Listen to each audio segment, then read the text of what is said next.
Welcome back to my channel. Oh my goodness, there's so much happening. There's dogs, there's children. We're fine. Welcome back to my channel. This is Deconstruction Junction. This is a masterclass I do every Tuesday night with Dr. Flo and Love and Action Network. Dr. Flo will introduce himself just in a moment. He's going to run the topics this evening, and we're going to chitter chatter. We do Deconstruction Junction, like I said, every Tuesday night at 7 p.m. Eastern. That time is subject to change as I am coming back off maternity leave and Dr. Flo is filling his schedule. We both are passionate activists trying to get all of you to lift your voices, because everybody is going to have to resist something at some point in their life. Y'all hear me? It doesn't have to be the same things that we're resisting, but you're going to have to resist something at some point in your life, and you are going to have to deconstruct beliefs that you have had in your life. So hopefully you will join us on the private version of these as we go forward. Normally, these are unlisted YouTube links. They're only shared with Love and Action Network and various private people who sign up for this event each week. But we're doing this one public because we thought it was important to talk about some things that happened over said weekend. Those of you that have never seen me before, this is my channel, but if you've never seen me before, I'm Tara Priolo. I'm your resident white-facing, biracial, multi-passionate musician, and I talk about the ish that nobody wants to talk about. I run a weekly segment called Hashtag Spill the Beans, where we talk about everything from music to activism, and back again. We just talk about it. So we're going to do some more of that talking here. I'll throw it to my co-host, Dr. Flo, to catch and introduce himself and give us our first topic. Hey everybody, I'm Dr. Flo, Andre and the Flo on all platforms. I'm a paid mentor and destiny coach based on the East Coast of the United States, and I help bold dreamers follow their bliss.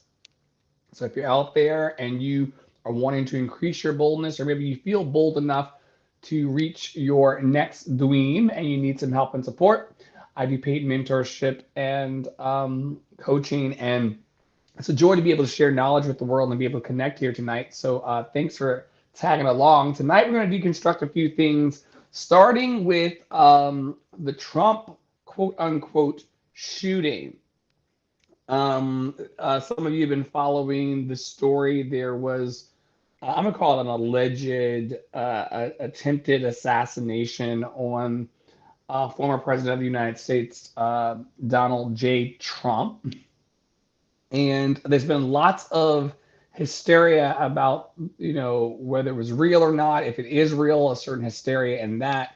If it's not real, a certain hysteria in that. I want to talk about the shooting because I think that it actually galvanized or added fuel to the fire of this next phase of American politics. What do you think about what you saw? I've been saying it all day. We discussed this morning in, you know what, it's a little bit of a promo because this one's public. So we are now introducing podcast listening parties to the crew, to Love and Action Network. I'm hosting many of those. Maybe Dr. Flo will bring one eventually. Maybe Papi Wata will bring one eventually. Maybe one of you will bring one eventually. We're happy to help facilitate and get you on the air so that you can do these. But this morning we listened to Pod Save the People, and we were talking about this very thing. And I said, my one word is breathtaking.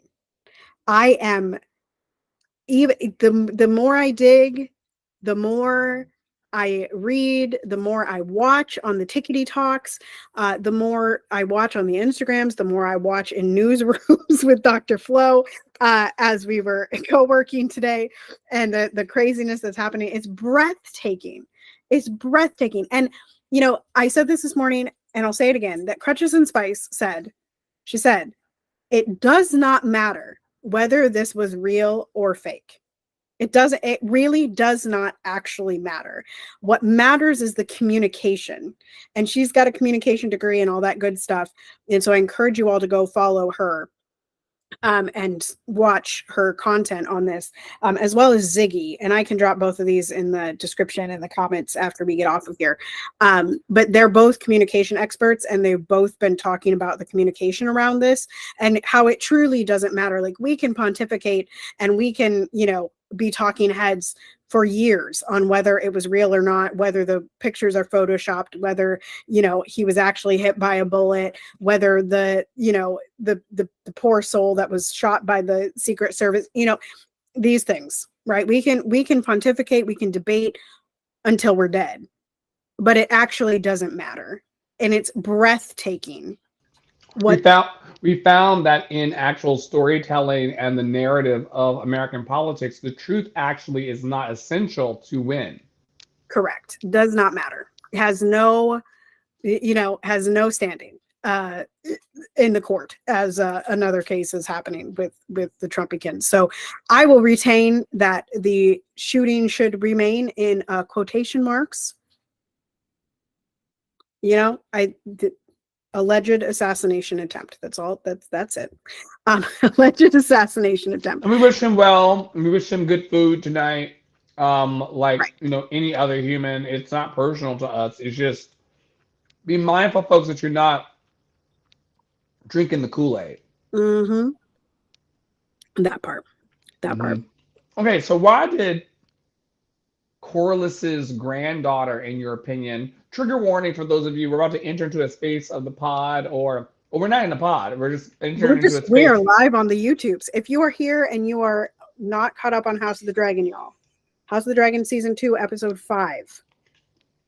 If you have not watched that, go away for about 5 minutes and then come back, or skip ahead if you're watching the replay. Why did Corliss's granddaughter deny him to his face like that? Child, I listen, that there was a lot of strange things in this episode, including Damon and his mama. Child, that was weird and unnecessary. Game of Thrones does that often. It's like, this is so unnecessary to include, but they include it. But I was very puzzled by that moment, because as we've, you know, we haven't gotten a lot of Bela. We don't really know a lot about her. We've seen her a couple of different times. You know, she followed Crispy a little too close and got in trouble for it. But we don't know a lot about her. And from what I've gleaned, or the way the show has portrayed her so far, she's been pretty like meek and quiet and, you know, kind of just follows orders.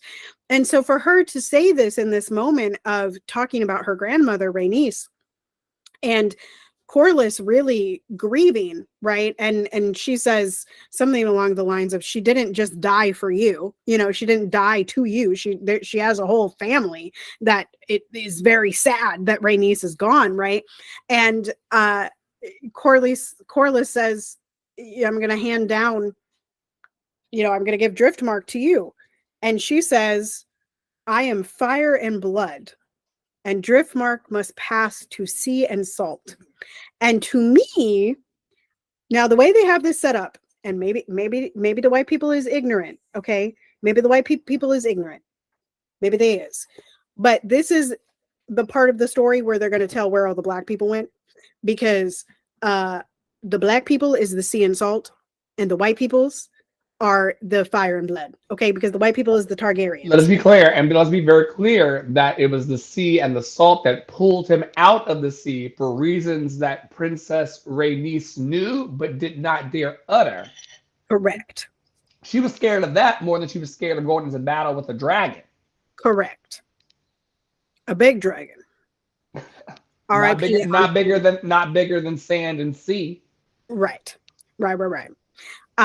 So, you know, I feel like as a biracial, I don't know if y'all knew, as a biracial, Flo was laughing over here. He spit out his food. Spit my food out because I'm like, I did not see that. Well, yes, I did see it coming, but I did not see it. We're talking about Corlys and Rhaenys, so okay. Corlys and Rhaenys, and so okay, y'all. Here's the family tree. Corlys and Rhaenys. Corlys is black. Rhaenys is white. Okay, Valerian, Targaryen. Okay, then we get Laena, who is their daughter, who is married to Daemon, who is the uncle of the star of the show, Rhaenyra. Okay, and they get married and they have 3 kids. who are biracial. Lena is blackity black, biracial, and Damon is a Targaryen. Okay. And they have these three beautiful, lovely biracial people. But when I saw that, I rewound it and I was like, girl, you denying your blackness. Because that's really what it was. I am fire and blood. I am fire and blood. I am only white, right? I am only a Targ. I'm not Valerian, right? I am only a Targaryen. And it really struck a chord in me to because when I turned 18, I've told this story before. When I turned 18, I was given the opportunity because I'm light skinned, y'all. I don't know, y'all can see me. I'm light skinned. Some of y'all look at me and you're like, you're biracial. Other people, and some black people even go, that's a white lady. Okay, she's black at heart. No, she's literally black. But y'all go on ahead. Y'all go on ahead. I could have marked that I was white. I could have denied my entire heritage. I had that option. And Bela really doesn't have that option as she's cast. She has melanin. She's at melanin. all. So it was giving Amber Rose. Like it was Right. giving Amber Rose heavy. It was really, for those of you who don't know about that, if you go back to the last topic about the Trump shooting, that was the first night of the RNC. And at that, another biracial, I do believe, if memory serves, Amber Rose is biracial. She's multi-ethnic. I'm convinced that's in the narrative, or if that's not correct, folks, fact check me, but I'm convinced she is. She bridges that divide as well, and same energy for me. I believe she is. Amber Rose by her father is Irish and Italian. Her mother is Cape Verdean and Scottish descent. Cape Verdean is apparently a country in Africa. I had to look that up. I'm so sorry, y'all. Take my black card. No, I don't know where the fuck that is. Oh, pardon me, folks. I don't know where the fudge that is. Yeah, country in Africa. Yeah. Okay. It's an island nation in West Africa. Look at that right now. Nice flag. Right. The beach looks amazing.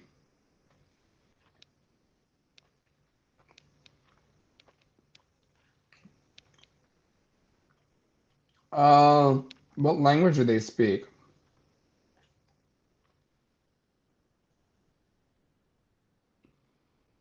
They're mostly Christian, heavily Catholic, 9.2% other Christian, 15.6% no religion, 1.3% Islam, and 1.2% other. They are Portuguese off the coast of Africa. Tudo bom, tudo bem. Amazing. Okay. So today I learned about that. So she's disowning a part of her heritage. Very, very interesting. That may contribute to where all the black people eventually go. You're just a couple of those choices away from obliterating all of the blacks on the island. At some point, they're going to tell us how the black people in Game of Thrones were only slaves. Well, something happened because we see all of these brother figures. One has hair, one doesn't have any hair at all. I wonder if the black bald man who pulled Corliss out of the ocean. I wonder if when he grows his hair, if he does grow his hair, if it is actually black rooted like the other guy, or if it's actually got a Targaryen situation happening. Right. Well, and I keep wondering, maybe I just need to read the Song of Ice and Fire, but apparently it's 5 books, and y'all, I ain't got the time. I got the time. But like Corliss has blonde Targaryen-like locks, and it's like, where did he get those? So I need his parentage as well. Like, I'm like, I don't understand. And I also, this is a thing, and I got kicked out of the group, so I don't know, but it was a whole discussion in the group. How did Alicent have only blonde-haired children? This is a question for me. This is a question. I'm just saying. Because Rhaenyra, who had an affair with Mr. Strong, Sir Strong, and had the first 3 of her babies, they all came out brown-haired. So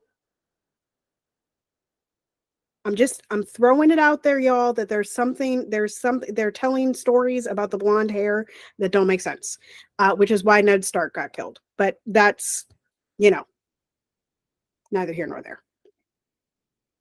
Ned Stark was the real MVP and should have been the ruler of the realm. I'm just saying. Ned Stark was it.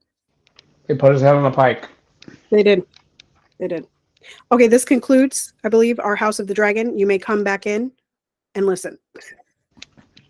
So, we've had shenanigans this week, as always, in our Loved and Lovable comment section. I'm going to pull up a few. Also, I saw Tara sent me one prior to us commencing tonight.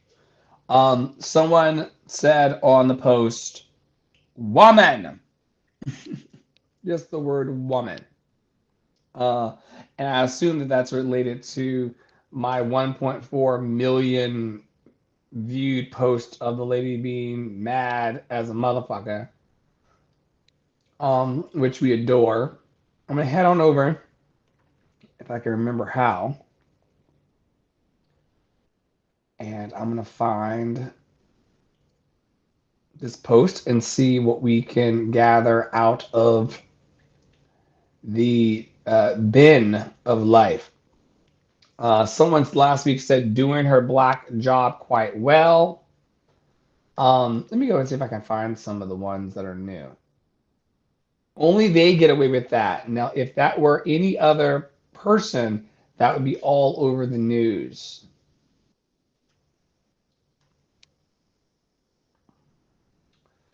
Another one was about, people are still saying God bless Trump 2024.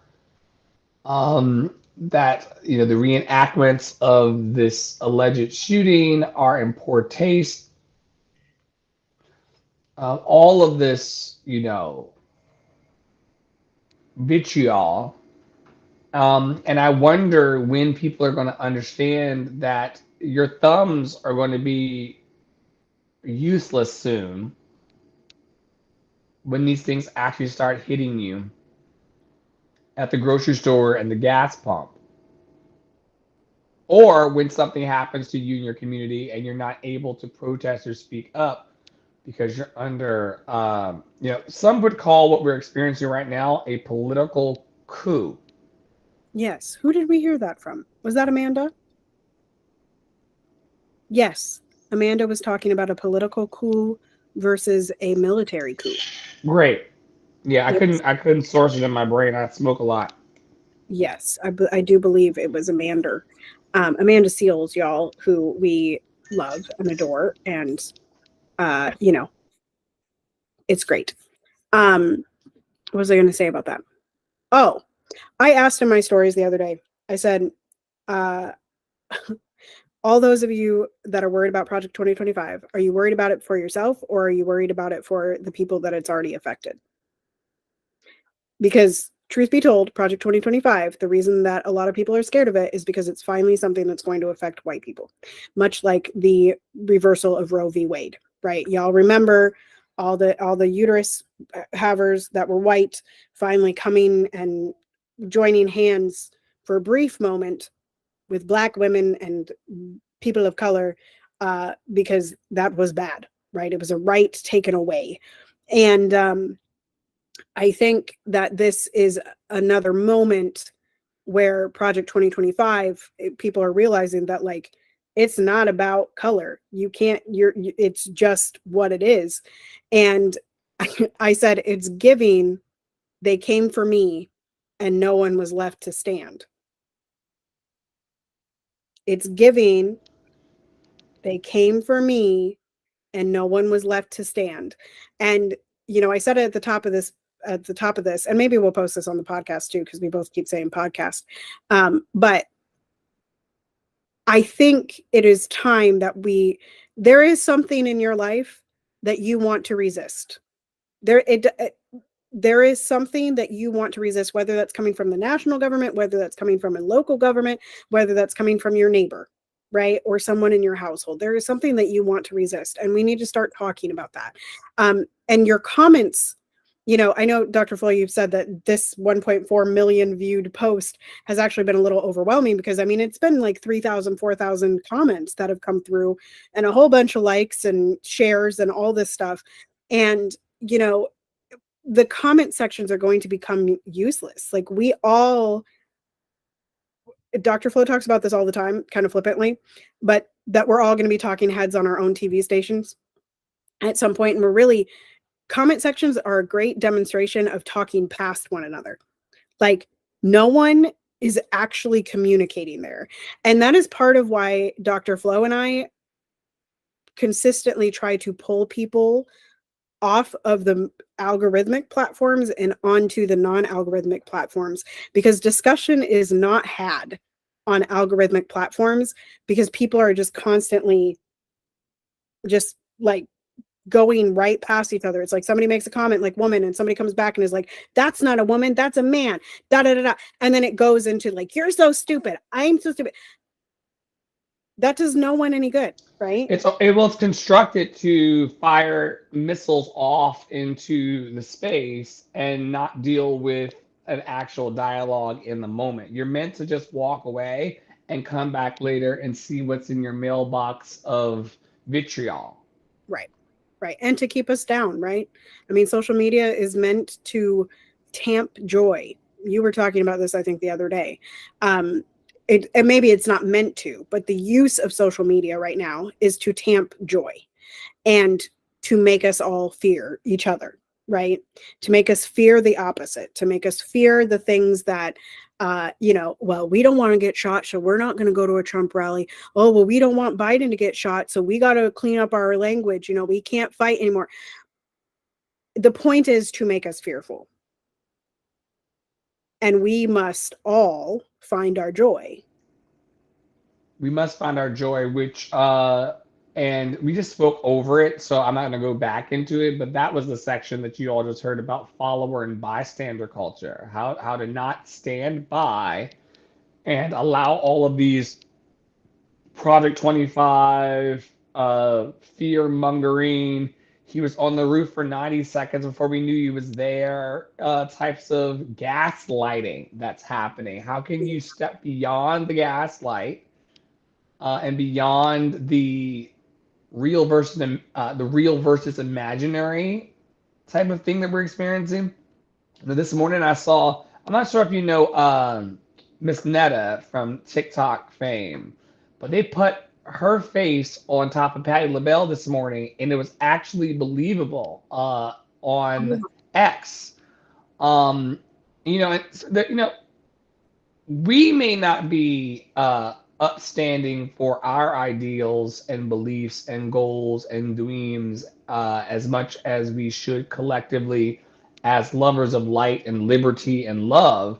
But you know who is not simply following, but is upstanding?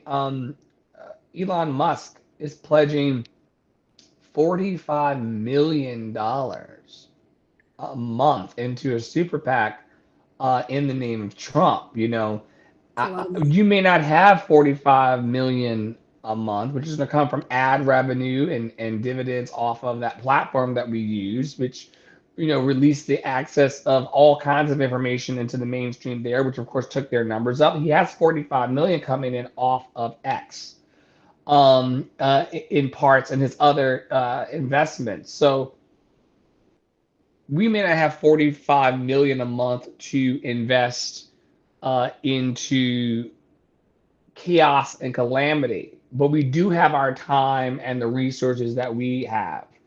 And So we do what have 45 million people. The thing, I think, okay, Sharon says so, who I shared a screenshot with Dr. Flo the other day, because I disagree with telling people who to feel empathy for and who to feel sympathy for. I think that's a weird thing. We had this whole debate last year when the billionaires decided that they were going to go see the poor people on the Titanic and they done died, like too soon, hashtag too soon. Ocean Gate, y'all remember? I remember. It was a whole moment. But Sharon Says So was talking about how, and lots of people have talked about this, so don't get me wrong. This was just the most recent one that I can remember. money is only as powerful as the belief that we give it, right? Because we made up money. Humans made up money. We did not like, we're not born with money. We are born as a human. And so I think something that's important to remember as we fight the classism, right? Because really, another facet of white supremacy and another facet of capitalism is classism that keeps increasing the gap between the low and the high. And we have fear collectively, the lower classes have fear of these billionaire upper classes. And if we just remember that money is made up and it's only the power that we give it that causes it to have power, as opposed to our brains are the power, our joy is the power, our energy is the power. There are 300 plus million people that live in the United States. That's a lot more than one Elon Musk and one Donald Trump and one Joe Biden and one Kamala Harris and one JD Vance. That's far more, and we can include all the billionaires in that circle. There are far more. And I think that's really important to remember, that power is in numbers and it doesn't have to be power in money, right? I do have a question about this bystander culture, because I am going to confess something here, that oftentimes when I see people sort of piling on or something has already been said on a post, I will not comment, or I will just like one of the comments that I agree with and move along my way. How do you balance being a bystander versus piling on?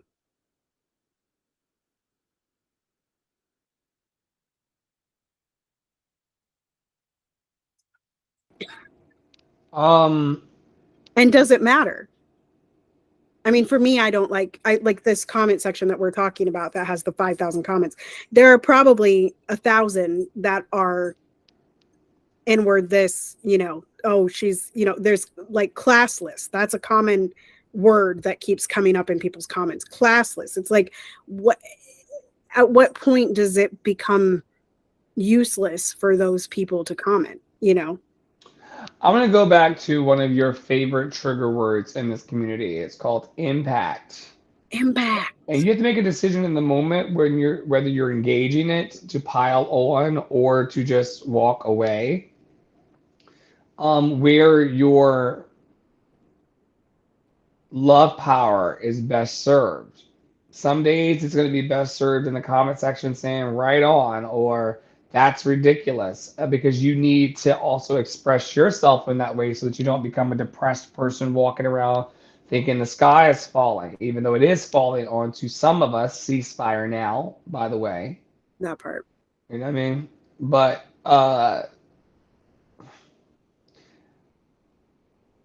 you gotta decide for yourself. We have to decide for ourselves what 1% better looks like for us. Like what is my activism? If I could turn up or tune up my activism just for today, what would it look like? And just do that thing, because also to your word, your trigger word of impact, that comment does have a far-reaching effect. You may not be paying attention, but someone's paying attention. And the high numbers of engagement are things that the people who run us and control us are paying attention to. So sometimes these days, you know me, these days I'm famous for giving the 2 emoji response and keeping it going. I don't have capacity to give more than that, but I also want to give power. Social media is the new, well, they tried to pretend like it was the democratization of the internet. But they use those likes and followers and things in order to platform people and position ideas. And so why not be part of that discussion? But if you're over it and you don't have the spoons for the day, come back tomorrow or figure out another way that you can be impactful. But I think that people know when they're moving the needle. I think that we energetically feel as humans. I think that we are incredibly intuitive, and I think that we feel on some level when we're making an impact in our own lives, and we also hear reflected back to us. This is why it's when we're affecting other people. This is why it's important that we be around people who will mirror the goodness in us and praise the activism towards love, because without it, it can feel like we're just talking to robots online. And as a person who programs robots, they're only going to go as far. We program robots and we use all the latest technology here to try to connect and grow with our community and our network. Sometimes those bots are going to be programmed for you, and sometimes they're going to be programmed against you. And I go back to the be still and know. Before you engage any piece of content, before you elevate your voice, before you activate towards love, check in with yourself and see, would being about would would would being English English. Maybe it's best that I'm a bystander in this present moment of my life. Maybe it's best that I follow. Maybe it's best that I speak. Maybe it's best that I say nothing. Um, and this points as I land into, um, full circle back to what you said. There's no monolith to activating and calling out and calling people into love. Like, whatever that frequency of love looks like for you today, if you're out there listening now or later, whatever that frequency of love looks like for you in the present moment, lean into that moment by moment, as opposed to every time I see a post about Gaza, I'm going to give them a piece of my mind. The idea is that we want people who are strong for the fight, not tattered. And I learned a long time ago that the very tacit, or the very foundation of all oppression, it is orchestrated and fabricated and designed to exhaust you. If the people in power who are against you can exhaust you, then you will fight your brothers and your sisters of humanity more. You will try to undermine all kinds of societal safeguards, you know, um, if you feel like you're against someone else. And so there's a lot of unity messages going on. There's lots to amplify. There's lots not to amplify. This is why in our community we try to cue people into knowing their uncomfortable emotions and their comfortable emotions well. And just be really acquainted with those emotional states that we carry, because one moment I'm in love with all creation, and next moment I'm like, where is my spaceship to get up out of here? Um, Once again, be still and know. When do you decide, Tara, to amplify a voice that you see? Now, you're a heavy IG queen. You've been loyal to IG for And a minute. a heavy repost on TikTok queen. Like, I'm Okay. wet and I don't stitch, but if y'all go look at my reposts, that is where it is. Like, I share more in my reposts on TikToks than I do in my stories on Instagram. So when it comes time for you to hover that thumb over the screen and decide what to amplify and what not to amplify, what is like a little baseline? And this happens in nanoseconds, all right? Yeah. But what is your baseline criterion about how you choose? And then I'll tell you mine. It's an energetic reaction, right? Like, and I think the biggest question that I ask myself is this going to be worth the fight? Right? Because if I post something really controversial, I have to decide how much I actually believe in that controversial take, even if it's not like necessarily controversial to me, but I know that sending it out would be controversial. I have to decide, is my energy today aligned with having a fight with people? But these are political matters. This is not a fried chicken recipe. A fried chicken recipe just goes a recipe you find just gets reposted instantaneously. Sometimes, But I'm like, are you talking about are you talking about controversy? Because you introduced something completely new in that like people feel a burden as relates to the the the the residual not flashback, words fail, y'all. I'm a stoner, but the blowback effect of a repost on TikTok, you're engaging whether or not you want it before you share it because it may take you into an uncomfortable place. So we're yeah, wagering, yeah. I mean, we think, as I have moderated on TikTok in TikTok lives, one of the things that you sort of have to, as a moderator, decide is like I know somebody else that's a moderator that refuses to block, like will not block because the blowback on them has been horrendous in the past. Like they've gotten just a bunch of hate and threats in their DMs because they were, this other person was blocked from a live, but the moderator didn't block them from their TikTok. And like, that's ridiculous, right? But I also have to know, like, when I'm posting something that I know is going to engage discussion, right?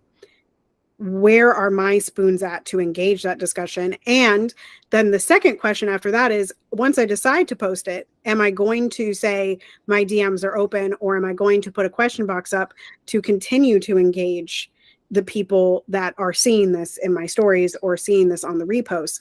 Now, one thing I don't do on TikTok, I don't comment when I repost. I just repost. I don't really put anything in the comment section. I did once, and I got a shit ton of likes on the comment, and it was overwhelming for me. And I was like, that day I was like, nope, no, thank you. I never want to do this again. So for me, it's an energetic thing. And in terms of like, do I have the spoons to continue to talk about this? But if I don't share it immediately, or I decide I don't have the spoons, I usually save it and then mention it in some other space that I'm in when I do have the spoons. So it's really more of a selfish decision for me, with the exception of some messages where I'm like, everybody needs to hear this right now. Everybody needs to hear this. And it's important. Doesn't matter like where I'm at with my energy. This needs to be shared. Right. So like one of those that I amplify without question is when another Black person is killed by police, the action steps of the police numbers to call, the offices to call to get the police officers prosecuted, right? Like that's an instance where it's like, I don't care who comes into my DMs, I don't care who comes into my comment section, that will be shared immediately without fail, right? This stuff about I shouldn't say stuff, this genocide against Palestinians for a long time, ceasefire now made people really uncomfortable, right? I had a bunch of people coming at me, but that was so important to just share and amplify and share Palestinian voices in particular and share Jewish voices in particular, that it didn't matter to me what my energy level was. I just had to repost that. So, there's a sort of like tiered system, I guess, there. What about you, Flo? I'm sharing the things that make me have that like giddy giggle. I'm always amplifying. Like if I have like a this is just like if I have like a bubbling over laugh, it doesn't matter if I've just opened my eyes in the morning. I'm not one of these people that prays before I get my phone. I'm not a person who it's for me, it's straight up good morning. I'm alive. I'm on the planet. I wonder what I missed while I was sleeping. And I'm right into my phone first thing in the morning. And people advise against that. I have so many judgments about it. I would rather be informed of my life. It keeps me on track.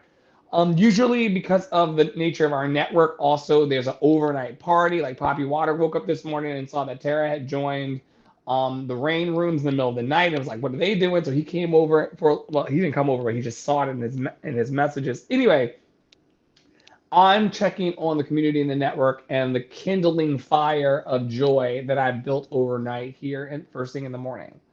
And if something makes me laugh or giggle or reflect, or if I see someone doing amazing liberation work, meaning that they like have been liberated inside themselves or they are liberating other people, I will amplify that.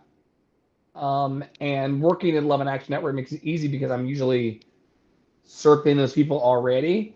And then it doesn't take very far for me to look to find other people who inspire me. I'm a person that looks for inspiration everywhere I go and tries to find a bit of inspiration in everyone I meet.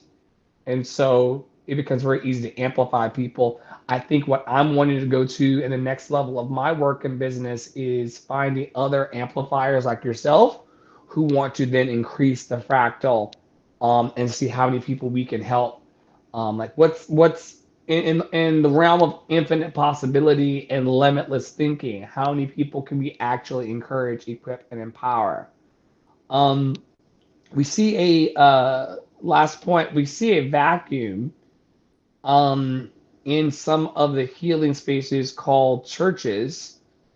And I wanted to talk tonight about from the podcast we listened to this morning, Pod Save the People, with Tara this morning, the supernatural language of the church, and how do you think it could contribute to its demise or resurgence? I know it's a heavy question. But, for context, folks, people believe that it was an act of God, that Trump survived the shooting, and that because of that hand of God, he should have more political influence over the lives of all Americans.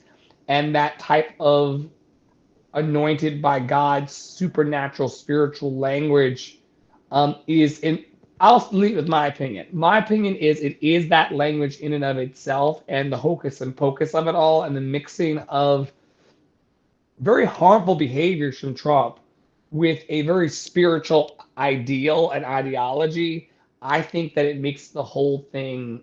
I call bullshit on the whole institution when it upholds people who are notoriously harmful. And I think the fall of the church, because this was not Tara's point added, for the record, folks, she didn't add this to tonight's taping. It was my idea, because I saw Trump this week hanging from a cross with gold high tops. And I saw it being sanctioned by people who are church attending people who almost, it would seem, have become so bored of with loving people and housing the houseless and clothing people without clothes and feeding the hungry. It's almost like that wasn't sensational enough. Let's put this 70-year-old man, let's put hats from him on our heads and claim an identity here. And I think that the fall of the church will be anchored in their identity with, well, this is prophesied and foretold even in the sacred text. The fall of the church would happen from being identified with man over being identified with the spirit. But it's a circle. What say you? Well, I think, you pointed to this, the podcast pointed to this, which is, I find it really difficult to believe in any religion that has this image of a prophet or image of a person, and tells us it's a certain way, but then endorses someone who does not embody those same those same principles and those same morals. That's very strange to me. And it's a large reason why I don't subscribe to any religion, like, period, y'all. Like, I do not subscribe to religion. Religion to me is very, very tied to white supremacy. It's very tied to the state. Just the horrendous things that have been done in the name of religion really just, I cannot. And bless you if you can. But I think, when you initially said this, I think the, millennial and younger, okay, I think one of our pursuits and one of the things that will inevitably get more people free is that we have a quest for transparency and clarity, right? And this is the reason why, like, right after the shooting, a lot of people were like, yo, where's the footage? Right? It's the same reason why we ask for body cam footage literally the second we find out, right? Is because there has to be transparency and clarity. And when there is not transparency or clarity, that's when we get into this like weird supernatural realm where nobody really knows what's going on. And nobody, frankly, really believes what they think they believe, right?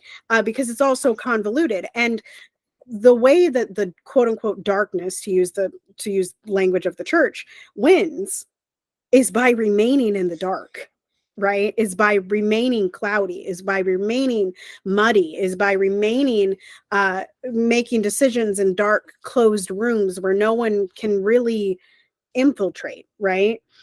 The way that the light wins is by shining light in the darkness. And so I just think that it's much less about the supernatural. People think we don't know a lot about the supernatural. Child, I know more about the supernatural than the religious people do. Okay. I've been done talking to the ghosts. Okay. I've been done talking to the aliens. Okay. Like y'all, I don't know what level you on, but I don't need to talk to God because I talk to my ancestors. Okay. But y'all go on ahead. Y'all go on ahead. So I think the supernatural is another name for darkness. I think it's another name for making decisions in closed rooms. I think it's another way to hide the truth from the people. And again, the way that supremacy and capitalism and all of these isms win is by keeping the truth from the people, right? Make them live in a different reality than you do, and you have won. And that is what the highest class, the whitest person, the most cisgender heteronormative person is, right? They are living a different reality and they are convincing people of that reality. Donald Trump does this so well. He convinces people that the reality that he lives in is their reality. And that's just simply not true. And when they come back to the ground and transparency and light and clarity is given to them, they're like, what the hell? You know?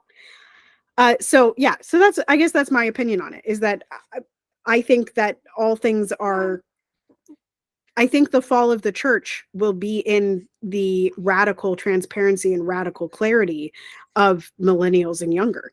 I don't think that we're with the bullshit generally. I don't think that we're willing to be driven into silence by lies. I think we see through them. But in this, again, how often, I mean, I guess I was not alive when JFK was shot, right?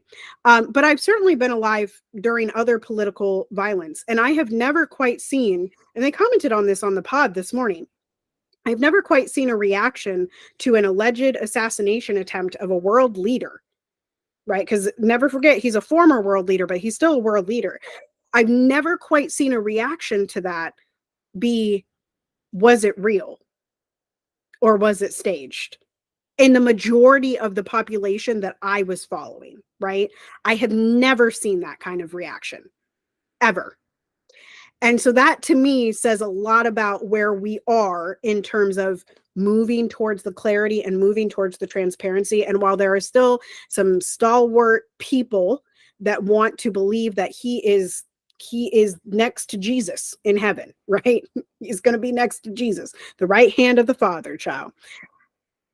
I think that the younger people, I don't think we're with it.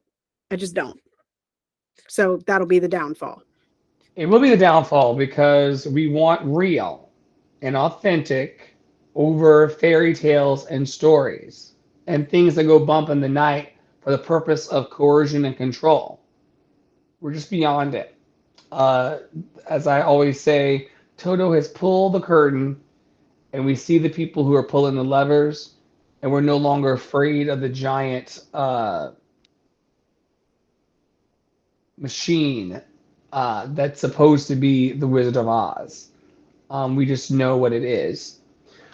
I would like to thank you all for coming to Deconstruction Junction tonight. We are Love and Action Network. We promise songs, smile, support, and shenanigans.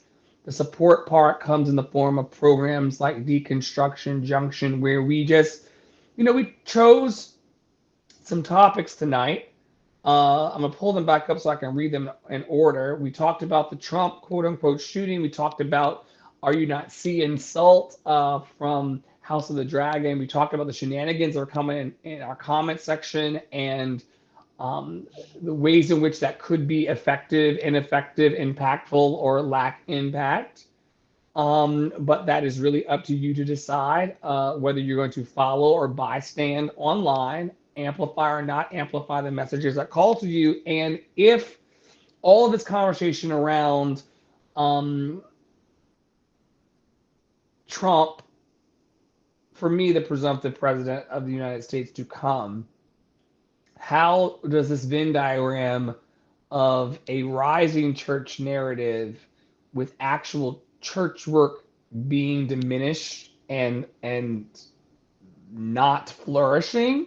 It's gonna be interesting to see how this all goes. But anyway, what do you feel people need to talk about? I want to invite you over on Spotify or YouTube or wherever this airs to drop into the comment section. What do you feel people need to talk more about? And we will do our best to engage those conversations. I'm Dr. Flo. You can find me at Andre in the Flow on all social media platforms. I am a paid mentor and destiny coach who works with folks every day, especially the bold dreamers, to follow their bliss and to find it once and for all. And so if you're interested, tap into my link in bio wherever you can find me, or tap Andre in the Flow, all one word, into Google, and you will find me. What about you, Tara Priolo? You can see my activist baby fist happening. Power to the people. Power to the people. Learning them young. Okay, learning them young. Yes, power to the people, baby. You can find me at Tara Priolo Studio on all platforms except for X. But if you type in Tara Priolo Studio, you'll probably still find me there. You can find all of my programs and information at tarapriolo.com/links. You can also find us at lovedandlovable.bio.link. Join us for daily programming. Let us know what you want us to talk about, what might help you heal. If you have healing tools that work for you, let us know about them. We want to share them with the world. We want to amplify them. And we will see you next Tuesday at Deconstruction Junction.